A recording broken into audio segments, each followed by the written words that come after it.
warahmatullahi wabarakatuh. Tepangaken nami kula Kanita Zahira saking SDN Tambak Aji Gangsal, peserta lomba geguritan. Piweling karipta dening Sri Sulasmi.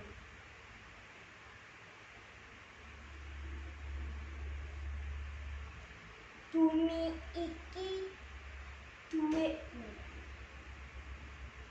warisan pusaka saka leluhurmu.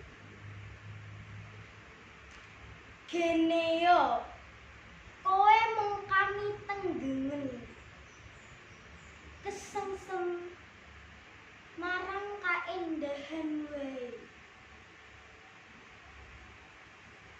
Garapen enggal garapen lan rumaten,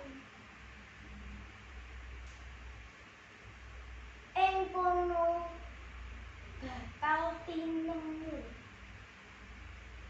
memane ing inten lan bencana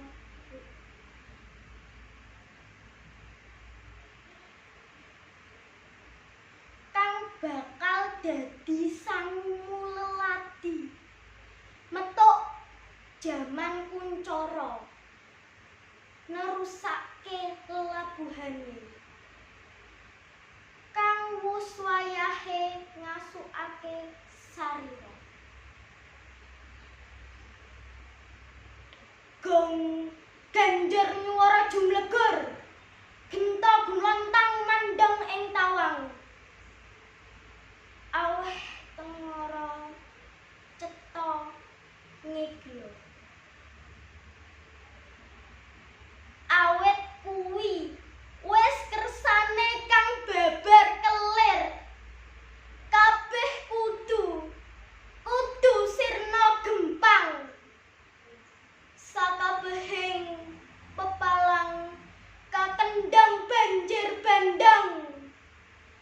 Lan gegemaning trah kusuma satriya bakal dadi